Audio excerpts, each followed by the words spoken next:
They range from champion footballers, past and present, to men and women of all ages, from all walks of life. The common thread is their love of football, the bric-a-brac, the mementos, the trivia and the rarities. You will find them scouring junk shops, at sporting fairs and in the rooms of Australia's most prestigious auction houses. In this show we meet that burgeoning breed who are prepared to spend their hard-earned cash on a piece of memorabilia from years past. It might be a medallion, a footy jumper that has seen better days, or a scrap of paper with the name of a great champion inscribed forever. It may be displayed elegantly in pride of place, or quietly tucked away and put on display on special occasions. They're a rare group with a deep knowledge of football and its personalities. They are the Collectors. In an old grandstand at Glenferrie, the treasures of the Hawthorn Football Club have been lovingly gathered. In a shop in suburban Melbourne, we look at bric-a-brac from the 50s and 60s that was given away free of charge. Footy from a bygone era on this edition of The Collectors. Football clubs have quickly seized on the value of their memorabilia. Among the first to do so was Hawthorn, and in curator Peter Haby they found a man whose lifelong mission is to assemble a history of the club for all to share. Right, and we're here today with Peter Haby, historian of the Hawthorn Football Club Museum. A great museum beginning in the late 19th century. Peter, what can you tell us about the history of the club? Hawthorn was born in 1902. It was an amalgamation of a number of junior clubs in the Glenferrie Hawthorn area, and they played in what was known as the Metropolitan Football League till 1913, and they joined the VFA in 1914. They were there till 1924 when they joined the VFL in 1925 and then became the AFL in, I think it was 2000. And then the history continues. That's right. Yeah, we're the only football club that came from a junior suburban side through the ranks up into the VFL. All the other sides either started in the VFA, VFL or... Right. Not a very promising start for the first 30 years or so, but then after that, the 50s, the first grand final, and then in the 70s and 80s, 7 grand finals, 4 premierships, Brownlow medals. You know, 61 was the first premiership, and from there they won another 8. They've won 9 night premierships, 4 Brownlows. Di Domenico, Cole Austin, John Platten and Shane Crawford. Right, Dippers was the first Brownlow, 1986? He got it in 86, but Cole Austin won it in 49. He was awarded retrospectively. Retrospectively, that's right. He tied with Ron Clegg. Right, so a very distinguished history of a very old and worthy club. Peter, a cabinet with some very early trophies, photographs, equipment, football boots, a very early Guernsey. Can you tell us something about the Guernsey and who wore it perhaps, and when? Yeah, well, that's the earliest Hawthorn football jumper that we've been able to find so far. We believe it's the earliest one. We don't know of any others. It was worn by a guy called Tommy Spear in 1944 through to 47, and that was passed on to us by a former captain of the club, Ted Fletcher. It's got a huge piece cut out of the side, which was used for patching jumpers in the 50s. Right, right. Fascinating football over there with a beautiful plaque and a nice wooden stand. Yeah, well, that football was from Alec Orbiston. He kicked 10 goals with that ball against North Melbourne back in April 1940, and that was the club record until Peter Hudson broke it in the 70s. This cup here is from 1903. That's the second year that we're in the Metropolitan League, and it was won by a guy called M. Collins, who was the captain of the side, and it was for the most consistent player. And that was found about 12 years ago under a house in Hawthorn. Peter, the history of any great football club, such as Hawthorn, inevitably involves moments of great pride and passion and joy, and also a few moments of sadness, sorrow perhaps, and of course you have a display here devoted to Peter Crimmins. Yeah, Crimo is somewhat the spiritual leader of the club. This is his Guernsey. We don't believe he actually wore it, but it was the one that was allocated to him in his last, what would have been his last season in 76. That was placed in his locker. The locker was opened when Ben and Sam were deemed that they wouldn't be playing senior footy for Hawthorn, and the club property steward, Andy Angwin, brought it over to the museum and felt it would be a fitting tribute for him. Andy Collins, I think, then took over number 5, and then the current player, Daniel Harford, wears the famous number 5. Plus, in the cabinet, we've got his renowned Puma gold boots that Peter worked for Puma, and John Forbes is to be thanked for passing on the Puma boots for a display here, and this is one of the most popular displays in the museum. Well, of course, the team was inspired basically to win the grand final for Peter in '76. It was known as the Cup for Crimo, and after the game, quite a few of the players took the cup around to his house, and they relived the game and the game for quite some hours. And then a few days later, he passed away. Peter, and we have a display over here devoted to the great Peter Hudson, the legendary goal scorer, his boots, the football versus Footscray '71. What can you tell us about the boots, for example? Well, those boots were the ones he wore in the '71 grand final when he equalled the record of Bob Pratt's 150 goals, and they were passed on to the museum by Ted Laws. The man of football, is when he kicked 106 goals for the '71 season, or to that point, and it was 9 goals against Footscray. Is there a great Tassie jumper? Oh, that's the Tasmanian State Guernsey. Peter hasn't got any Hawthorn jumpers. One he wore out down in Tasmania, one he gave to the Royal Children's Hospital, and one just disappeared. So that's all we've got in the way of a Guernsey that Peter wore as a player. Peter, over here we have a great deal of Hawthorn history at the last match at Waverley Park. A very emotional day. Over 72,000 people journeyed out to Waverley Park and saw the last game against the Swans, which we won by about 90 points. It was just a huge day, very sad day for football, that. There's a football from the game, signed by the umpires and all the players. The whistle, the last whistle blown at Waverley, with the last coin tossed. A set of commemorative tickets that the club's put out for membership the following year to celebrate the passing of Waverley. Peter, a colourful display of representative Hawthorn player badges, ranging from the '70s with Don Scott, Lee Matthews, right up to Shane Crawford. But as I understand, just a small sample of Hawthorn player badges. Oh yeah, player badges, the earliest ones we know come out in the '20s, and I've got one here, a Hawthorn one, Jim Francis. They were popular player badges. They were penny voting type competition at the games, where people would buy a badge for a penny and the most number of votes won the competition. Right. And then we've got an Argus badge from the early '50s of Kevin Curran, which that'd have to be somewhere 50. Right. They're put out by the Argus newspaper, where you send in, you'd cut out a little coupon and send it in the mail, and they'd send you one back. And then these player badges here, in the main they're the Bunce collection. These are all on their duffel coat, plus a lot more. And they first come out in '79 with Scotty and Peter Knights and Lee Matthews. And these nice brown and gold Ray ones, all the clubs are like that in their club colours. Peter, we've been discussing quite a bit about the history of the club itself. Can you tell us something about the museum, the background of the museum, what goes on here in a functional museum like this? Well, the museum's run by a volunteer group led by chairperson Leon Rice, who played with the footy team in '71-'76 grand final flags.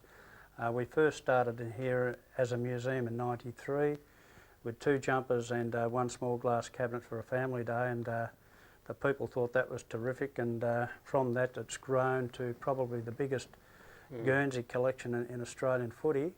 And one of the projects that we're really proud of is that we put together a book which we'd been working on since '92 called We Are Hawthorn, which is a pictorial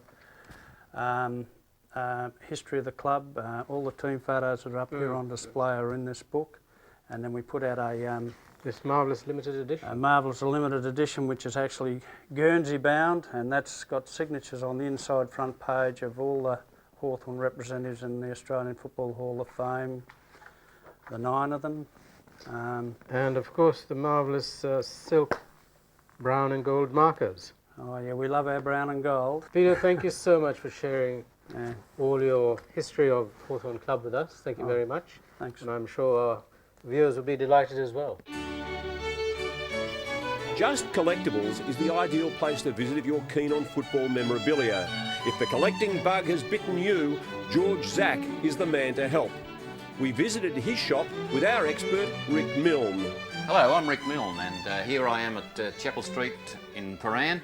Great shop called Just Collectibles, and a good mate of mine, George Zack, runs the shop. Georgie, how are you, son? Very well, Rick. That's the Welcome. spirit. Nice to Now, see you. George, how long have you been in this little establishment here? It's our 10th big year, Rick. Tell you what, he's made millions here. He's got property all over the world. He's a multi-millionaire. He's done a great job. Good on you, George. Now, in this show today, we're going to show you lots of things that came free. These are the things that you didn't have to pay for. They came from everything from hotel giveaways to snack foods, twisties, Kellogg's cornflakes, those sort of things. And they're always things that came for nothing. Now, you're going to be a bit surprised when you find out what some of the prices are on these items today. These are the things that came for nothing. George, give us a couple of examples. All right, mate. These are free rings that were given away in Kellogg's cornflakes packets in the early 70s. Yeah, okay. Now, these sell for about how much? Well, the funny thing is, out of the packet, out of the original packet that they came in the cornflakes, $25. But if you manage to actually retain them in their original packaging, just double that. Amazing, isn't it? So, in other words, if you find an item, don't take it out of the package. Leave it in the package because it's going to be worth twice as much as one that's come out of the package. Just think of it, a little plastic ring like that sells today anywhere between $25 and $50. Okay, that was from the cornflakes. What else we got? These were actually found in Twisties packets in the late 60s. And the same story. This Same one, which is still in its original package, is worth more than the one that's outside. Double.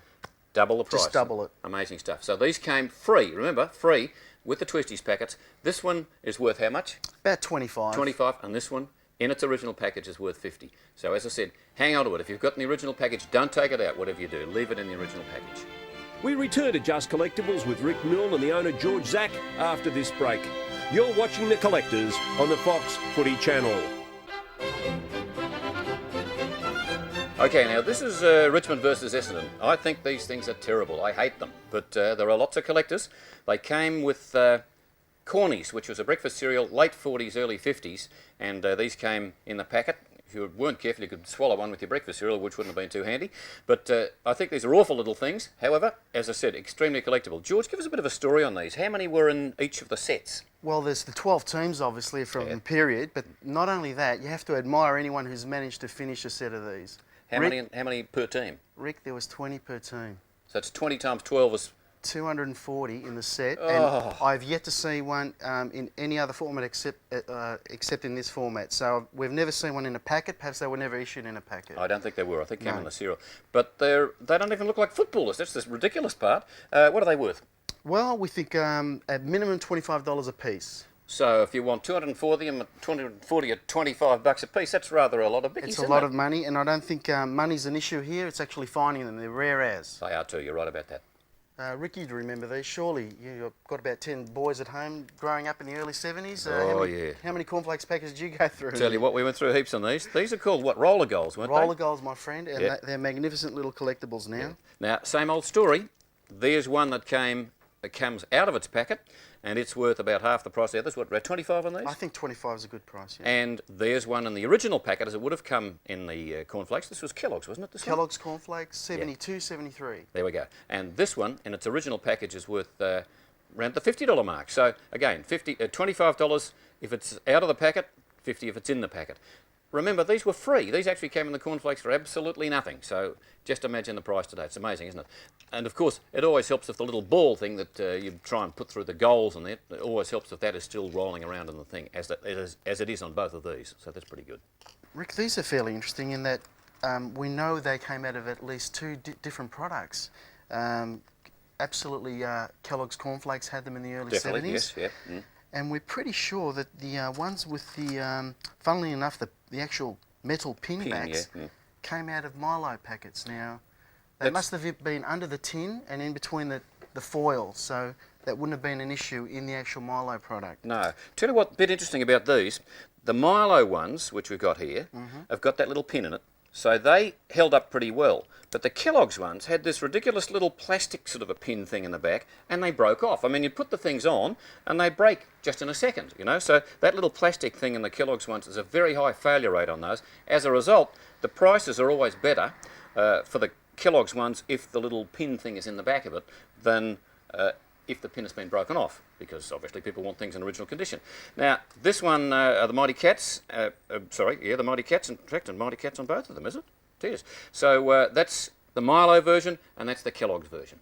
George, the price on these somewhere about $25 a piece? Yeah, we think that's a fairly fair price for these premiums that came out in the early 70s. And remember, as we said before, these were free at the time. They were free giveaways. Ricky, you ready for the hand pass, Go, mate? Georgie. Here you go, pal. Here it is. Now listen, this is something super special. This came out from the Bank of New South Wales, which of course is now long gone, one of those that's long gone. It was a freebie, and it was a little money box was the idea of it. What would you do when you filled a money box with money? You'd break it open, you'd split it, you'd got to get the money out some way or other. As a result, there was a huge failure rate on these, and if there were 1,000 made, for every 1,000 that were made, I reckon they might be lucky if there's one left out of those 1,000 in condition like this. This is in pretty good shape. The little emblem on the front is not exactly perfect, but George, these are rare, aren't they? They are rare. They are rare, purely for the reasons that you just mentioned, and I think the only reason that this one's still in the store is because of that sticker. So all the good ones have flown out. There you go. And about $100 a pop. $100 for something that the banks gave away free. And in fact, if you might remember watching World of Sport, they often had them in front of all the panel members, these little footballs. And I don't know what happened to those. They probably threw them in a big box and sent them out to the tip. But today, in good condition, $100, no problems. Now, these were sold outside the ground at the little sort of souvenir booths. Was that the idea? If you recall, outside the grounds every game, there was a souvenir seller. I don't think they're around too much these days, but certainly you had a selection of different things that you could whack on your duffel coat. And I think every time you'd go to the game, you had to have something new on your duffel coat. Had to buy a newie, that's right, you did too. And look, these actually have turned up in quantity at the moment, and hence, even though they're from the 60s and 70s... Not really expensive. They're not very expensive. No. The small ones are $2.50. The medium ones, $5. And the large ones are about $7.50. So that's cheap enough when you consider that they're now 40 years old, 35, 40 years old. Absolutely. So a good little collectible for those people who are looking for something like that. Yeah. As the years went by, into the 70s and into the early 80s, they started to get a bit groovier, and they had some really nice little sort of more modern style badges. Go Roos Go, I'm a magpie lover, I'm a tiger lover. They were really quite different than the, shall we say, the traditional badges of the 40s and 50s and 60s. So they really started to get, move with the times, I guess you might say. These aren't particularly expensive, but they came off the duffel coats that we spoke about a bit earlier, and they just sell for a few dollars each. So they're a lot of fun, and people still like to stick those on occasionally and just have one just as a bit of a remembrance from the past. Now, to go with the badges that we've just spoken about, the clothies. You had to have the clothies which were sewn onto the back of the duffel coat, or the front, didn't seem to matter. You'd have the badges and these as well. And poor old mum, of course, all over the country, she had to sew these things on, and as the players left the club, you'd have to unpick it and then put another player on, and so it went. But these are pretty neat little things. They came out for all of the clubs, of course. A very famous player there, Kevin Morris. Also done for the Dogs, Kelvin Templeton, who's now a big wheel up in Sydney with the Sydney Swans. So those sell somewhere in the range of about anywhere from sort of $3 to about $5 a piece. There are some other versions of the same thing, little sort of little square ones. Rick, speaking about the duffel coats, these are an absolute must. They came out in the early 60s. Tell you what, tough to find these, George. Absolutely. One of the reasons, of course, that they're hard to find is because mums sewed them on the duffel coats, and eventually the duffel coat got thrown out with these. So to find them unduffel coated is pretty hard, and these sell for a lot of money. What are they worth, George? Oh, about $75 to $100 a piece. Amazing. $75 to $100 a piece for these things. They cost 2 shillings at the time, which is the equivalent of 20 cents, and you had to send a little coupon in with the Melbourne Herald, and you got one of these in return. 20 cents, now worth $75 a piece. Now consider this. You've got your duffel coat with your badges and your patches all covered, front and back, but you've got to have something on the sleeves. You can't just have those with nothing on them. So what do? We put these little fellas on with all of our favourite players on it. St Kilda forever, Jeff Saru, Greg Burns, and Jeff Dunn, and you had those all up and down the arms. So you looked like a bit like a sergeant major, as a matter of fact, in the army. But you have got all the badges all at the front and the back, and the patches as well. But down the arms, you had all of your favourite players. And do you think this didn't drive mothers mad? Players left clubs, came to clubs. Things changed. They had to peel them off, put new ones on. It was, I tell you what, the day the duffel coat died was the day every mum in Australia put a big smile on their faces. Stickers and transfers. These are the things that came usually free, and they were put out by companies like Golden Fleece Petrol Company, Ampol, Mobil, the TAB had some. Lots of companies put them out, and they were all free. I mean, you got them for absolutely nothing. Now, this is, I reckon, a great tip for the young people who are watching the program. Here's a great way to start your collection. Start collecting the stickers of your favourite footy players and your footy teams and so forth. You'll pick them up usually for nothing, or for a very, very small price indeed. And you're going to be a bit surprised, because later on I'm going to be showing you some stickers from the 1950s that are now worth a lot of money. But most of these stickers up here, they were put out by radio stations, they were put out by anybody and everybody. You can pick them up at the souvenir stalls at the footy clubs for just a few cents. And today, one of the reasons they have become very collectible, of course, is that what do you do with a sticker? You stick it on something. You stick it on your bike, or you stick it on your window, or whatever you might do, and that's the end of it. You can't get it off. Once it's stuck on, it's stuck, and it's there for good. So there's a pretty high failure rate with them, which is one of the reasons that a lot of the older stickers in particular sell for very big prices today. Now, you remember I said a bit earlier that almost all of the things we've talked about on the program have been either free or else very inexpensive in the first place. Now, as a good example, in fact, one of the best examples, this is a fabulous set, real piece de resistance, this little lot here. This was put out by Shell Petrol. As you went into the Shell petrol station, you'd get one of these little stickers when your dad filled up the tank with petrol, and what would you do with it? Of course, you'd stick it on the back of the car. Once it was on the car, it was there forever. You couldn't get it off. You couldn't peel it off, because you had to put them in water and then put them on the back windscreen. And as a result, once they're on the cars, they were there forever. In fact, I saw lots of cars running around the 1970s with these same stickers on. What a pity they didn't hang on to them as this person has done. This is an absolutely fabulous collection. One of the best. I reckon minimum of $50 a piece. Now, remember, these were free, $50 a piece for sure, but as a complete collection in an absolutely excellent condition, I hate to say it, but I reckon there's about $1,000 worth there. Now, Shell were the smart ones. They were the ones who first got into this promotion of putting out the stickers when you bought a tank of petrol, but all the other petrol companies thought, hey, we're going to be left behind if we don't do something. So first off was Mobil Gas. They put out a series, and this is one of their very early series. Again, very valuable, somewhere around $50 a piece. Very hard to find those as well. As time went by, Golden Fleece decided to get into it as well. I reckon these are great looking stickers. I reckon they look absolutely wonderful. And they put out a series, of course, of the same 12 league teams as it was in those days, in the old VFL. And so Golden Fleece got into it with their Active 8 petrol. Not to be outdone, Ampol thought they better jump in on the bandwagon as well, and they started to put out a set as well. So they were coming left, right and centre. Every one today is extremely collectible. Remember, they were free, absolutely no charge at all. Today they sell anywhere from $30 to $50, maybe even $60 to $70 a piece. Now, continuing on our free theme, footy fixtures are amongst the most collectible of the freebies, and they started. The earliest one I've seen was from about 1902, but I'd like to tell you first a lovely little story about these. These were put out by the age from about the middle 1960s onwards every year, and I can remember going in, I'd say probably about 1969, somewhere about there, going to the age office in the city, and in our house we had North Melbourne, South Melbourne, Footscray and Fitzroy supporters. And I used to come home with a big stack of each of those four. Where they've gone now, I have no idea, because one's from the 60s and they were there in their thousands. You could pick them up as many as you wanted. You just walk into the office and pick them up. Today they sell for probably $15, maybe $20 a piece. So that just shows what can happen with things that are free. These are from a later time, of course, 1986, and they sell for a few dollars. Some of the others here that are pretty nice, I really like this one. This was put out by CUB, and it's got all of their products at the time on the back. Abbott's Lager, which is long gone now, but that was one from 1972 with all the fixtures for the game, and just a few dollars for those. Another one that is also a beauty, which has got the Carlton can on the back, which is a Carlton draft. That was put out in 1982, and it, again, features all the details. They were put out mostly by breweries. Banks put a lot out. Here's one from the State Savings Bank from 1973. Plain looking thing, but doesn't stop its collectability. Still very collectible. See, somebody's even filled some of it in for all of the year, who won and who lost and so forth. So that was a well-used one. And this one was put out by a company called Scott's Detergents from 1968. Now, the earlier they go, the more expensive they become, and that's a really lovely one from, well, not a lovely one, it's pretty plain, but still very collectible from 1968.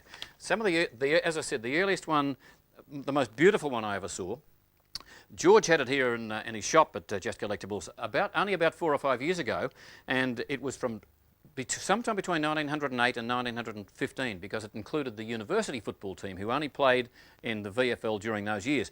Now, it had all of the colours of the teams along the top. It was really quite a beautiful, and along the bottom as well, all very beautiful piece. He sold it for $100, and he's now crying tears of blood, because if he had that little program today, that little fixture today, he'd be able to get $500 without the slightest bit of problem.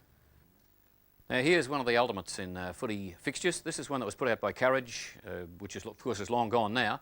And not only did it have all of the fixtures, but it was a great argument settler. For each of the clubs, it had this little sliding piece here that goes across there. It tells you about your club. It'll tell you how many wooden spoons you've won, when you joined the league, how many Brownlow medalists, last time you won the premiership, how many premierships you've won, and so forth. So these were an absolute fabulous little argument settler at the pub when you were sitting at the bar, people having a bit of argument about the facts and figures of footy. This is a special put out by Courage, and one of the all-time great, in its own way, all-time great fixtures. Rick, how many arguments have been settled over a can of beer? 45,000 a week, George. Absolutely. 45,000 a week. Now, here's the funny bit. What do you usually put when you go to the pub? What do you usually put the beer can on? Coaster. The coaster. And can you believe that what we used to have sitting on every bar in the country is now worth money? These little fellas here, there are all sorts of them. There's this one that was put out by Courage. In your favourite team colours, of course. Mighty Lions. One from the Maggies. Tigers. These were some put out by a company that put out absolutely thousands of them. Can you believe that these little fellas sell for $5 each? There are absolutely hundreds. There's some that, as they came originally in their original packets, that would have gone to the pubs like that. Okay, so that's how they would have come originally. But these sell for $5 a piece, and there's absolutely hundreds in the set. So what a way to finish an argument. You'd sit at the pub. You've got some of them have even got the club songs on them. I mean, how good is this? You could sit there and sing the songs. Statistics. Collectible series 1 to 24, and no better way to end it with a nice coldie. Let's drink to that, Georgie. Now, we've had a great time here today, George. We've got to thank you for it at Just Collectibles at 212 in Chapel Street here in Paran, and we've had a mighty time showing you mostly things that were free or very close to free. George, it's been a pleasure. Thank you very much, Rick. Good on you, mate. Go well.